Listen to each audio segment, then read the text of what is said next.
The Council of Hegemons assembled on Primus Eternal, their faces grim as they reviewed Captain Tholmex's report. Supreme Commander Vexthral read it 3 times, each time hoping he had misunderstood something, but the data was clear. The recordings were undeniable. Earth was not what they had expected. Senior Archon Relmara studied the images of human consciousness networks. This must be a trick. Some kind of illusion weapon designed to make us afraid. Species cannot achieve this level of collective awareness without losing their individual identity. The data is verified, another hegemon replied. Our sensor logs confirm everything. The gravitational fields are real. The consciousness projections are real. The humans can do things we thought impossible. Vexthral slammed his hand on the council table. Impossible or not, I will not accept that a primitive species can threaten our empire. We have ruled for 3 million years. We have conquered 10,000 civilizations. This one planet will not be our limit. Before anyone could respond, something impossible happened. A human appeared in the center of the council chamber, not through a door, not via teleportation technology. He simply materialized as if stepping from one reality into another. The hegemons jumped back, their guards raising weapons. The human raised his hands peacefully. Don't shoot. I'm not physically here. What you see is a projection of my consciousness. My body is still on Earth. Vexthral stared at the apparition. It looked solid. It cast a shadow, but his sensors detected no physical matter. Just pure consciousness, somehow made visible and tangible through will alone.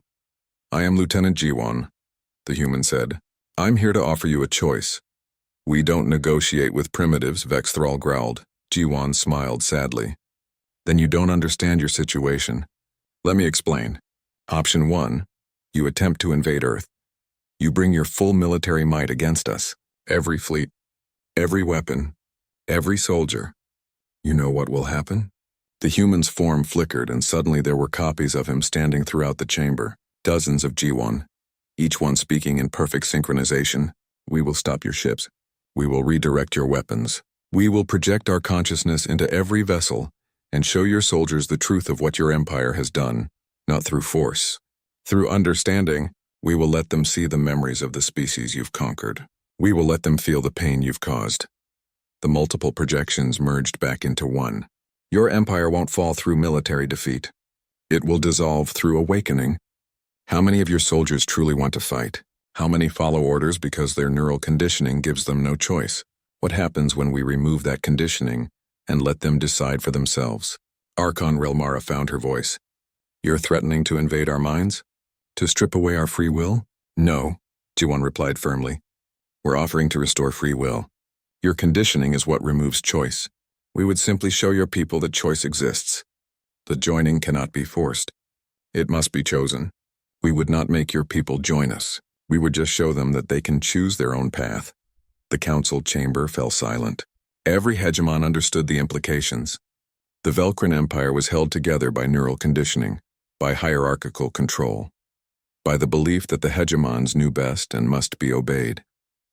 If that conditioning broke, if ordinary Velcrin citizens suddenly had true free will, the empire would collapse within days. You would destroy everything we've built, Vexthral said. Yes, G1 agreed, but we would also free everyone you've enslaved. The 10,000 civilizations you've conquered. The trillions of beings who serve your empire not because they want to, but because they have no choice. Is that really destruction? Or is it liberation? Before Vexthral could respond, G1's form shifted again.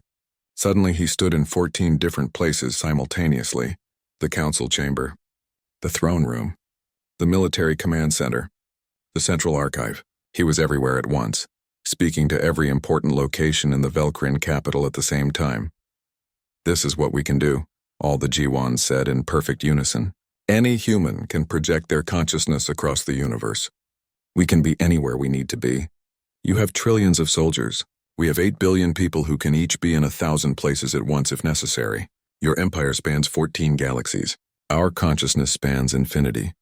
The projections consolidated back to the one standing before the council. But we don't want to do this. We don't want to dismantle your empire. We don't want to fight you. That's why I'm here with option 2. What is option 2? Relmara asked quietly. You leave Earth alone, G1 said. You recognize our sovereignty and never attempt conquest again. In return, We will share some of what we've learned. Not weapons, not the full joining, but techniques to help your people develop their own consciousness, methods to reduce your dependence on neural conditioning, ways to create a true society instead of a controlled one. Vexithral laughed bitterly. You want us to destroy ourselves, to give up everything that makes our empire strong. I want you to evolve, Jiwan corrected. Your empire is strong, yes, but it's also brittle. It depends on absolute control. One crack in that control and everything falls apart. What we're offering is a chance to build something that lasts, something based on cooperation instead of domination. Another hegemon spoke up. Even if we agreed, the other councils would never accept this. We have 100 hegemon councils across 14 galaxies. They all would have to agree. That's impossible, Jiwan smiled. Actually, I'm already talking to all of them. His projection flickered, showing brief images of himself standing in council chambers across the empire. I'm having this exact conversation in 97 different locations right now. Some councils are more receptive than others, but they're all hearing the same offer. The hegemon stared in shock. This was beyond their understanding of what was possible. One consciousness present in nearly 100 places simultaneously, holding complex negotiations in all of them. This is your power? Vexthral whispered. To be everywhere at once? This is every human's power, Jiwan replied. Each one of us can do this if we need to. We are 8 billion individuals who can become 8 billion infiltrators, 8 billion diplomats, 8 billion teachers. You cannot keep us out. You cannot stop us. The only question is whether we come as friends or as liberators. Vexthral felt something he had not experienced in centuries. Doubt. His entire worldview was crumbling. For 3 million years, the Velcrin had believed in one truth. Might makes right. The strong conquer the weak. The superior rule the inferior. But now he faced a species that had transcended that equation entirely. Show us, Relmara said suddenly. Show us what you showed Captain Thulmex. Let us feel what you feel. Jiwan looked at her with respect. You're brave to ask. But I warn you, once you experience the joining, even briefly, you'll never see the universe the same way again. You'll understand what true connection feels like. You'll know what your empire has denied your people for 3 million years. Show us anyway, Relmara insisted. Jiwan's projection brightened. Suddenly, the hegemons felt it. The presence of billions of minds, each one distinct, each one free, each one connected by choice and love rather than force and fear. It was overwhelming, beautiful, terrifying. In that moment, the hegemons experienced what it meant to be truly united. They felt human joy and human sorrow. They felt the connection between a mother and child, between friends, between people who had never met but recognized each other as family nonetheless. They felt what it meant to share everything while losing nothing. The connection lasted only seconds, but it changed them. When G1 released them, the hegemons sat in stunned silence. Some wept, others trembled. All of them understood now what they were facing. You could have this, G1 said softly, not by conquering others, but by conquering yourselves, by choosing connection over control, by building a civilization where every voice matters, not just those at the top. That's what we're offering. Not destruction, evolution. Supreme Commander Vexthral looked at his fellow hegemons. He saw his own realization reflected in their faces. They had been wrong. For 3 million years, they had been wrong. They had ruled galaxies, but they had never understood what true power was. True power wasn't the ability to conquer others. It was the ability to master yourself, and Earth had mastered that lesson in a way the Velcrin Empire never could. Captain Thulmex sat in his command chair as his fleet passed Earth's moon. The blue planet filled his main view screen. Clouds swirled across oceans. Continents showed signs of development. Cities glowed with artificial light on the dark side. It looked like thousands of other inhabited worlds he had seen in his training. Activate the fear broadcast, he ordered. His communications officer entered the command. The broadcast system hummed to life. Invisible waves of psychic energy radiated from the fleet, designed to trigger the deepest fears in any sentient mind. It was a weapon that had broken the will of countless species. On Earth, people paused briefly. Office workers in Tokyo felt a strange chill. Farmers in Brazil looked up at the sky with sudden concern. Children in London clutched their parents' hands. But the feeling passed quickly, absorbed by the consciousness field that surrounded the planet like an invisible shield. In the Seoul Command Center, Yoonji monitored the broadcast's effect. The fear wave hit us at full strength. The consciousness field absorbed 99% of it. No significant psychological impact on the population. Taman nodded. As expected. Send the response. On every screen in the Velcrin fleet, a message appeared in perfect Velcrin language. Welcome to Earth. We received your broadcast. Thank you for the data. Would you like to try again? Tolmex stared at his screen in confusion. His tactical officer checked the translation systems. Sir, this message is in our language. Perfect grammar. Perfect syntax. How do they know our language? They must have captured one of our previous probes, Tolmex said, though his voice carried uncertainty. Proceed with the standard assault pattern. Target their military installations. The weapons officer locked onto targets across the planet. Military bases. Power stations. Communication hubs. The Velcrin had perfected this approach over millions of years. Destroy the infrastructure first. Force surrender second. Occupy third. Firing plasma torpedoes, the weapons officer announced. 47 ships launched their primary weapons simultaneously. Brilliant streaks of superheated plasma raced toward Earth. Each torpedo carried enough energy to level a city. They crossed the space between the fleet and the planet in seconds. Then they stopped. The torpedoes froze in space, 3,000 kilometers above Earth's surface. They hung there motionless, their plasma cores still burning but going nowhere. What happened? Tolmex demanded. His science officer's hands moved frantically across his console. Sir, I'm detecting massive gravitational distortions. The torpedoes are trapped in some kind of artificial gravity well. The energy signature is enormous. It's like a black hole but controlled, localized. A black hole? That's impossible. This species barely has fusion power. Sir, I'm reading more distortions. There are structures on the planet's surface that I didn't detect before.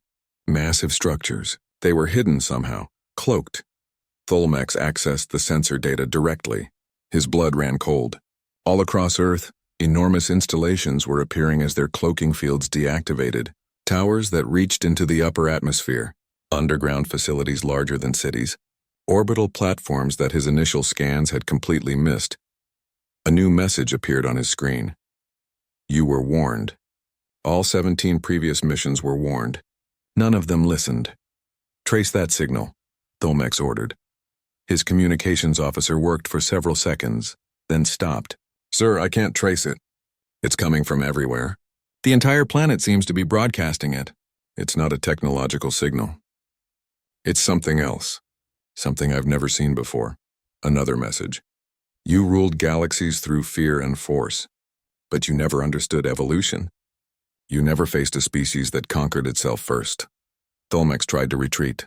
All ships reverse thrust. We're pulling back to reassess. Nothing happened. His pilot checked the controls frantically. Sir, the engines aren't responding. We're locked in position. The same gravitational fields holding the torpedoes are holding us. Around the fleet, invisible forces gripped each ship like a giant hand. They couldn't move forward or backward. They couldn't turn. They couldn't even adjust their orientation. 47 ships, each one capable of destroying a planet, were completely immobilized. Then Tolmex felt something he had never experienced before. A presence, not outside his ship, inside his mind. He wasn't alone in his thoughts anymore. Something was there with him. No, not something. Many things. Millions of consciousnesses, brushing against his awareness like whispers in a dark room. His crew felt it too. He could see the fear in their eyes. The presence wasn't attacking them, it was observing them. Studying them, judging them. A voice spoke, not through the communication system, but directly in Tolmex's mind. We are humanity. 8 billion individuals. One consciousness. We have been waiting for you. Tolmex tried to block the voice out, but it was inside him. His mental shields, trained through years of military discipline, did nothing against it. What are you? He thought, not even speaking aloud. We are what happens when a species chooses unity over dominance, the voice replied, when they master themselves before trying to master others. You've conquered 10,000 civilizations, but you never conquered yourselves. You never evolved beyond violence and fear. Images flooded into Tolmex's mind. He saw Earth's history. Thousands of years of war and conflict. Humans killing humans over resources, beliefs, territory. But then something changed. The images showed humans learning to connect their minds, learning to share their consciousness while remaining individuals. The joining, more images came faster now. The 17 Velcrin missions. Tholmex watched through human eyes as each probe and ship arrived. He saw how humans had detected them immediately, not through technology but through consciousness. He watched as human minds linked together to capture each vessel without destroying them. He saw the Velcrin crews from those missions. They weren't dead. They were in suspended animation in a facility beneath Earth's surface. Kept alive, preserved, waiting. You kept them alive, Tholmex thought in shock. Of course, the voice replied. We hoped that one day peaceful contact would be possible. We studied your technology, but we protected your people. That's the difference between you and us. You destroy what you don't understand. We preserve and learn. Tholmex's science officer cried out suddenly. On the main view screen, Earth was changing. The consciousness field around the planet became visible, shimmering like the aurora borealis but covering the entire globe. Inside that field, he could see the connections. Billions of threads of light, linking every human to every other human. A network of minds working as one while maintaining their individuality. This is impossible, Tholmex whispered. No species can achieve collective consciousness without losing individual identity. The neural synchronization always destroys the self. Your species couldn't achieve it, the voice agreed.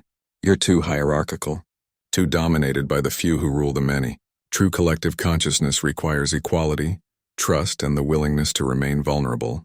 Your empire is built on the opposite principles. Another image appeared in Tholmex's mind. He saw what would happen if he called for reinforcements. He watched as human consciousness expanded across space, touching each ship that came. He saw weapons fail, engines stop, entire fleets frozen like his was now. But more than that, he saw human consciousness reaching into the minds of Velcrin soldiers, showing them the truth of what their empire had done. Showing them that freedom was possible. You would invade our minds, Tholmex thought, his fear growing. We would show your soldiers the truth, the voice replied. We would let them choose for themselves. How many of your crew follow you out of loyalty? How many follow because they have no choice? How many have been conditioned since birth to obey without question? Tholmex knew the answer. The Velcrin Empire maintained control through neural conditioning. Every citizen was modified at birth to feel loyalty to the hegemons. Free will existed, but only within acceptable boundaries. The idea of true choice was foreign to most Velcrin. If we release you, the voice continued, will you report what you've seen to your superiors? I have no choice, Tholmex replied. I must report, we know. That's why we're going to show them something that will make them understand what they're facing. The presence in Tholmex's mind intensified. Suddenly he could feel what humans felt. Not just one or two, but all of them. 8 billion minds, each one unique, each one free, each one connected by choice rather than force. The sensation was overwhelming. It was beautiful and terrifying at the same time. And then he understood. He finally understood why Earth had never been conquered. You couldn't conquer a species that had already conquered the greatest enemy any civilization faced, themselves. Commander Taman stood in the operations center, 300 meters below the streets of Seoul. The room buzzed with quiet activity as technicians monitored displays showing data from across the solar system. Satellites disguised as space debris tracked the incoming Velcrin fleet. Every movement was recorded. Every transmission was analyzed. Major Unji approached with a data tablet in her hands. Her expression was calm, but Taman could sense her excitement through the connection they all shared. The joining, humanity called it. A network of consciousness that linked every human on Earth while letting each person remain themselves. The Velcrin fleet just passed Jupiter, Unji reported. 47 ships exactly as predicted. They're using standard formation pattern 7. Same approach as the last 3 incursions, Taman nodded. The Velcrin were predictable. 3 million years of easy conquests had made them arrogant. They followed the same patterns, used the same strategies. Never imagined that anyone might be watching and learning. Have they detected our satellites? Taman asked. No, sir. They're scanning, but they're only looking for technology at their level or above. Our satellites are too simple for them to notice. They think they're just rocks and old space junk. Taman walked to the main display wall. It showed a timeline stretching back 800 years. The first contact with alien life had come in 1223. A Velcrin probe had entered the solar system and begun scanning Earth. A group of monks in a monastery in Tibet had sensed something wrong. They couldn't explain what they felt, but they knew something foreign was watching them. Those monks had been practicing meditation techniques passed down for generations. They had learned to quiet their minds, to sense the world around them in ways most people couldn't. When the probe approached, they focused their awareness on it. And something extraordinary happened. The probe stopped transmitting. Not because it was destroyed, but because the monks' combined consciousness had somehow interfered with its systems. They didn't understand how they had done it. They only knew that when they focused together, reality seemed to respond to their thoughts. The probe crashed in the mountains. The monks found it and realized humanity was not alone in the universe. They also realized that the beings who built this probe were dangerous.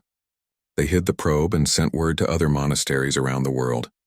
The secret spread slowly, carefully, among those who could be trusted. Over the following centuries, more humans learned the meditation techniques. They discovered that when minds connected in the right way, they could do things that seemed impossible. They could sense things far away. They could move objects without touching them. They could even affect the basic forces of nature. When the second Velkrin mission arrived in 1483, 200 humans were ready. They had been practicing together for decades. They created a net of consciousness and caught the scout ship like a fly in a web. The ship couldn't move. Its crew fell unconscious. The humans brought the ship down gently in the ocean and recovered it. Inside, they found 12 Velkrin crew members in suspended animation. The humans studied them carefully, learning their biology, their technology, their language. They kept the crew alive but sleeping. Not prisoners exactly, more like guests who didn't know they were visiting. Each subsequent mission taught humanity more. By the 18th century, thousands of humans could join their consciousness together. They reverse-engineered Velkrin gravity drives, energy weapons, and faster-than-light communication. But they kept it all secret. They maintained the appearance of normal, slow technological development. Why? Yunji asked when Taemin had first told her this history. Why hide what we could do? Because we weren't ready, Taemin had replied. We were still fighting each other, still divided by borders and beliefs. If we had revealed advanced technology before we learned to work together, we would have destroyed ourselves with it. The 21st century had changed everything. The internet connected human minds through technology. This, combined with the consciousness techniques that had been practiced in secret for centuries, created the perfect conditions for the next evolution.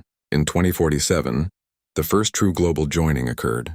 1 billion people connected their minds for 10 seconds. It was transformative. Everyone who experienced it understood something fundamental. They were all part of one species, one family, one consciousness. They remained individuals, but they could also be part of something larger. The joining spread rapidly after that. Within 20 years, nearly every human on Earth could access the collective awareness, and with that connection came power. When billions of minds focused together, they could manipulate reality at the quantum level. They could generate gravity fields strong enough to hold starships. They could process information faster than any computer. They could project their consciousness across vast distances.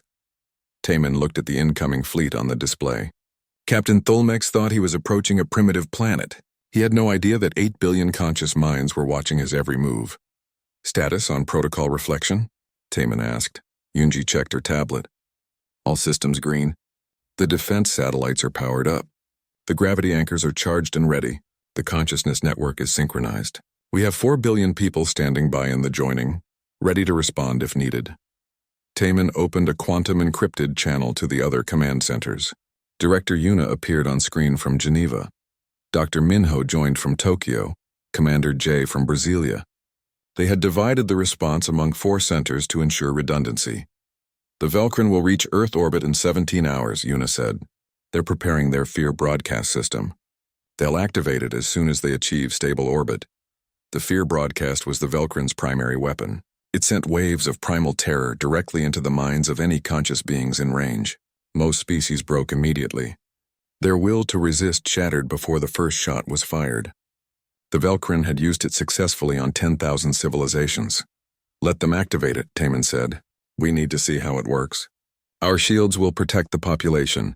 Dr. Minho adjusted his glasses nervously. He was a scientist, not a military commander. And the thought of allowing an alien weapon to target Earth made him uncomfortable. Are you certain the shields will hold? We've tested them against our own simulations of the fear broadcast, Yunji explained. The consciousness field will absorb and neutralize the effect. People might feel a moment of unease, nothing more. The plan was simple. Let the Velcrin make their standard approach. Let them use their standard weapons. Show them that nothing they did would work. Then, when they were confused and off balance, humanity would reveal the truth. Taman thought about all the species the Velcrin had conquered. 10,000 civilizations, each one fighting alone, each one overwhelmed by superior numbers and technology. None of them had what humanity had developed. None of them had conquered themselves first. There's something I've been thinking about, Jay said from Brasilia. What if they don't back down? What if they call for reinforcements and try to overwhelm us with sheer numbers? Then we'll show them something that will terrify them more than any weapon, Taman replied. We'll show them what a truly unified species can do.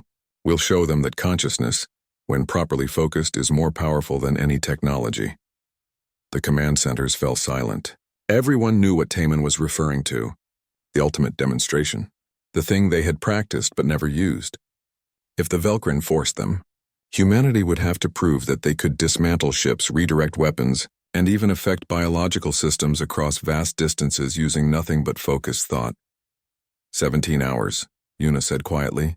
Let's make sure our people are ready. Taman closed his eyes and joined with the global consciousness. He felt the presence of billions of minds, each one distinct but connected. He sent out a message that everyone could feel. They're coming. Stand ready. Remember who we are. Remember what we've become. Across Earth, people paused in their daily activities. They felt Taman's message. They understood. The moment they had prepared for across 8 centuries was finally here. In orbit, the Velcrin fleet adjusted their approach vector. Captain Tolmex reviewed his conquest plan one final time.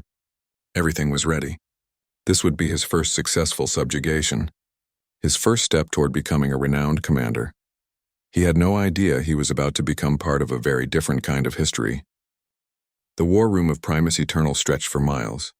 Its walls displayed thousands of star systems, each one marked with the red symbol of the Velcrin Empire. Supreme Commander Vex Thrall stood at the center, his 6 eyes scanning the latest conquest reports. Another civilization had fallen. The Silicon beings of Andromeda Sector 7 had surrendered after only 3 days of resistance. Vex Thrall felt satisfaction pulse through his neural network. 3 million years of conquest had taught the Velcrin one simple truth. No species could resist forever. Some fought for years. Some surrendered immediately. But all of them fell eventually. The Empire now controlled 14 galaxies. 10,000 civilizations bowed before the Velcrin throne. It was the natural order of the universe. Senior Archon Relmara approached the command platform. Her scales shimmered with nervous energy. Vex Thrall noticed but said nothing. Archons rarely showed fear. When they did, it meant something unusual had occurred. Supreme Commander, Relmara said, her voice steady despite her obvious tension. I have found an anomaly in our conquest records. Vex Thrall turned his full attention to her. Anomalies were rare. The Empire's record-keeping was perfect. Every star system was catalogued. Every species was documented. Every conquest was filed and archived. Show me, he commanded. Relmara activated a holographic display. A small spiral galaxy appeared, rotating slowly in the air between them. She zoomed in on one arm of the galaxy, then focused on a single yellow star. 8 planets orbited it. The 3rd planet glowed blue and green. This system is designated Sol, Relmara explained. The 3rd planet is called Earth by its inhabitants. They call themselves humans. Vex Thrall studied the planet. It looked ordinary. Water covered most of its surface. Clouds swirled in white patterns. Nothing about it seemed special. Why is this an anomaly? He asked. Relmara's scales darkened. This planet has never been marked for conquest. Our records show 17 reconnaissance missions sent to this system over the past 1,000 cycles. None of them filed conquest reports. None of them returned. The war room fell silent. Other hegemons turned to listen. A planet that destroyed reconnaissance missions should have triggered immediate military response. Yet this planet remained unmarked, unnoticed, lost in the vastness of their records. 17 missions? Vex Thrall repeated. How is this possible? Why were we not informed? The missions were spread across 1,000 cycles, Relmara said. Each one was assigned to different sectors. No single commander noticed the pattern until I compiled the full historical database last cycle. Vexthrall accessed the mission files directly through his neural implant. The first mission had been sent in what the humans called their Year 1223, a simple probe, designed to scan for resources and identify the dominant species. The probe had entered the star system, begun its scans, and sent one partial transmission. Abundant resources detected. Primitive sentient species identified. Recommend standard, then nothing. No distress signal. No error codes. Just silence. The second mission came 260 cycles later. A scout ship with a crew of 12. It reached Earth's moon, began detailed planetary scans, and vanished. Again, no distress signal. The ship simply stopped transmitting. Vexthrall reviewed all 17 missions. The pattern was identical. Each mission reached Earth or its immediate vicinity. Each mission began its reconnaissance. Each mission disappeared without explanation.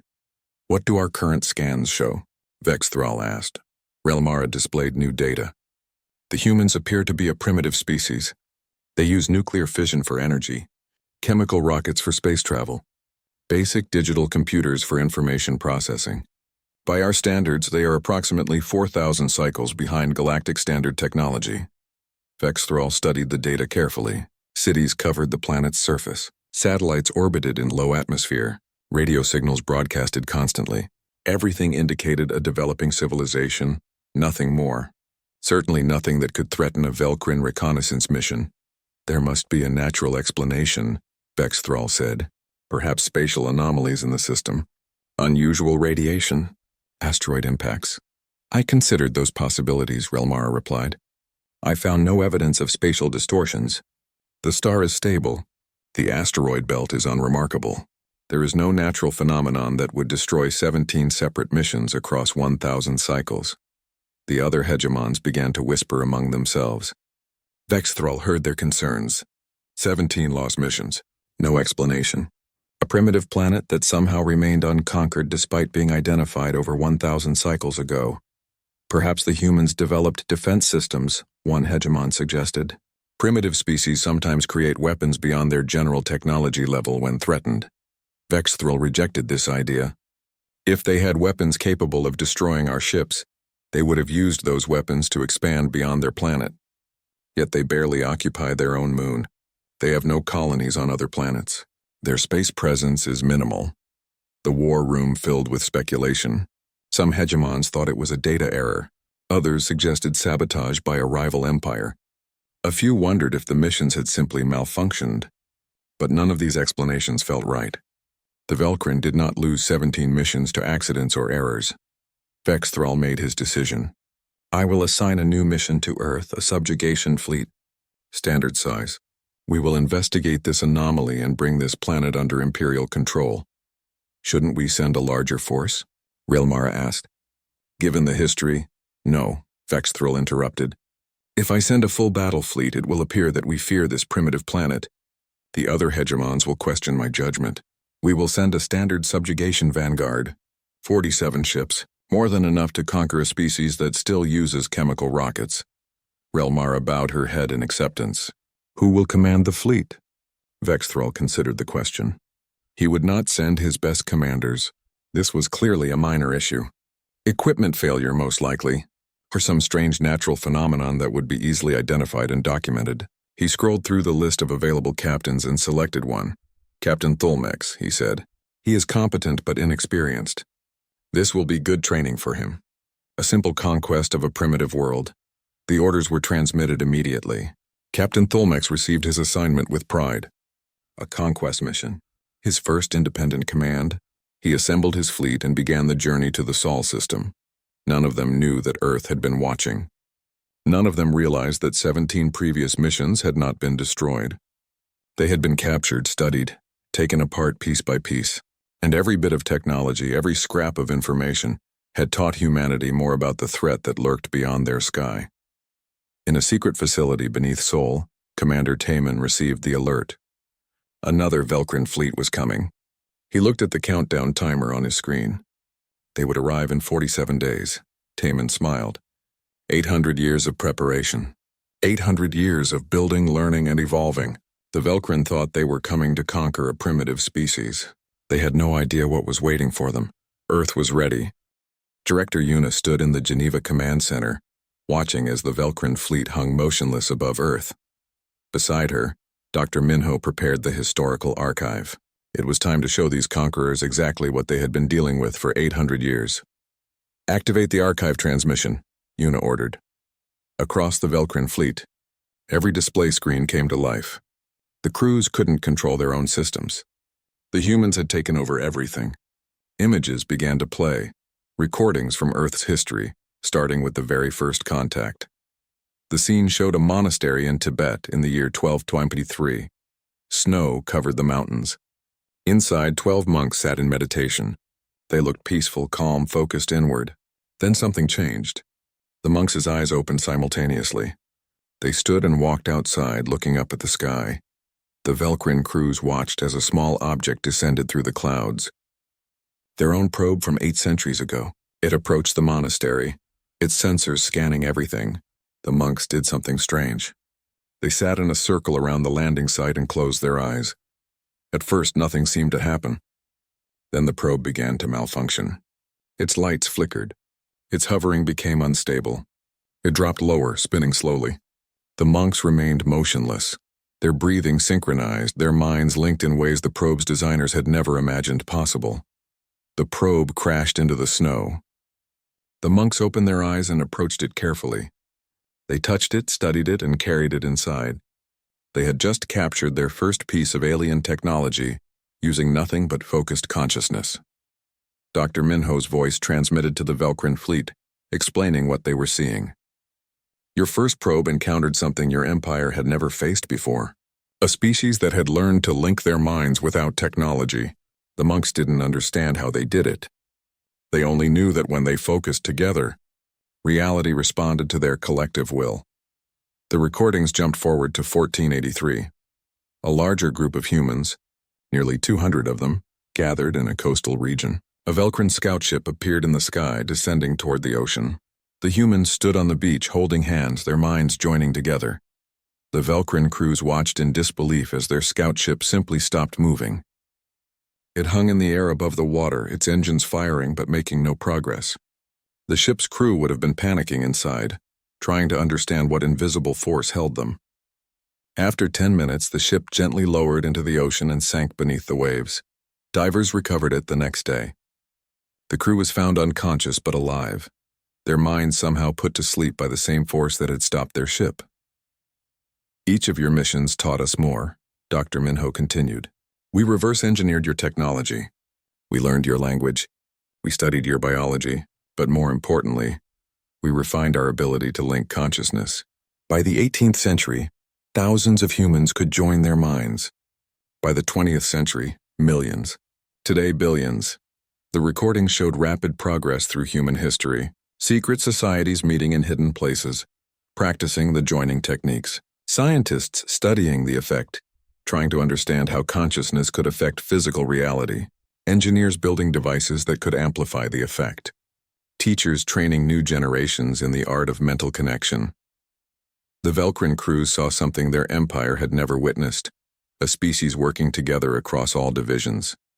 Humans of every culture, every belief system, every background, united by the simple practice of joining their consciousness. No neural conditioning, no forced loyalty, just a choice to connect, to share, to be part of something larger while remaining themselves. One of the Velcrin crew members spoke up, his voice transmitted through the command channel. But you still fought wars. We detected conflicts all across your planet. Chemical weapons, nuclear bombs, genocide. How can you claim to have conquered yourselves when you nearly destroyed yourselves? Dr. Minho paused before answering. You're right. We did those terrible things. That's exactly why we had to conquer ourselves. We saw what we were capable of.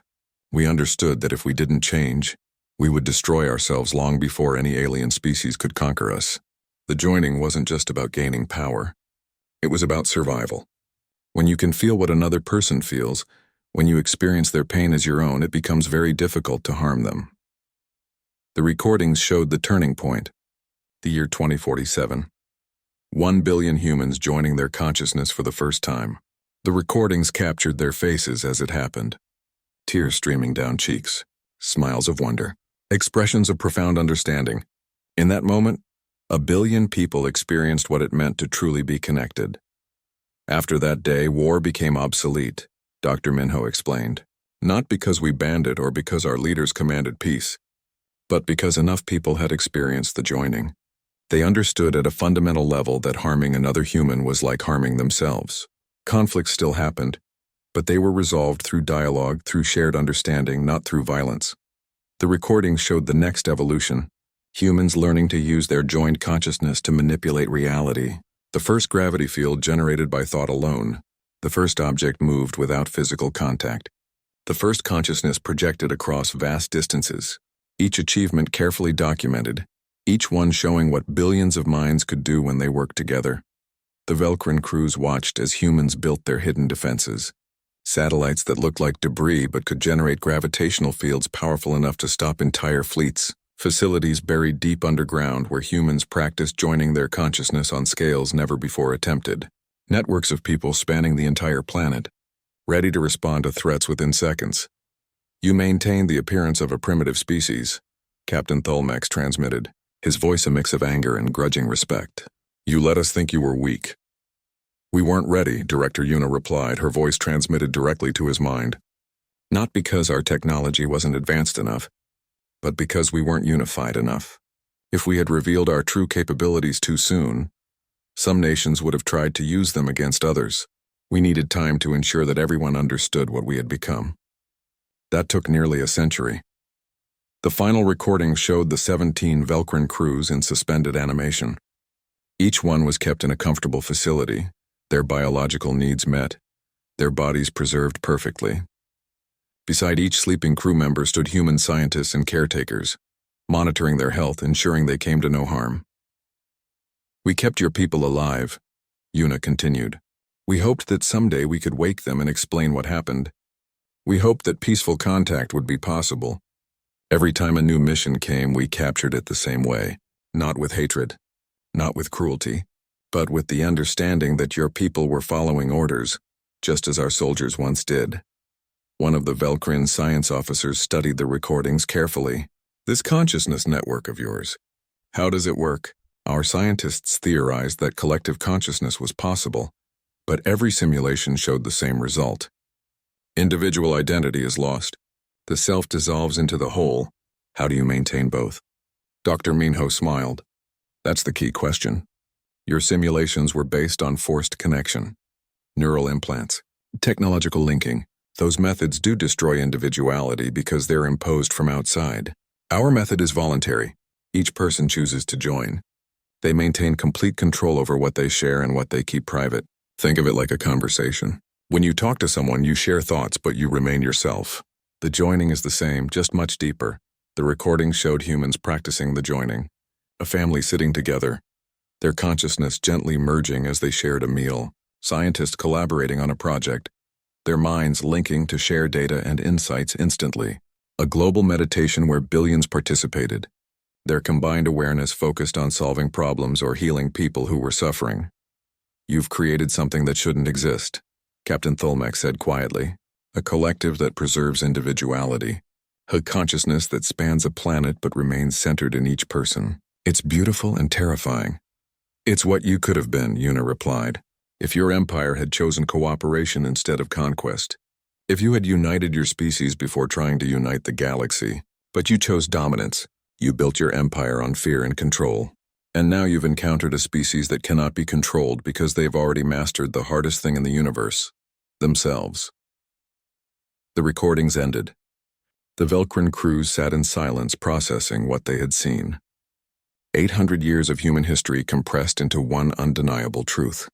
Earth was not a primitive planet waiting to be conquered. It was an evolved civilization that had transcended the need for conquest altogether.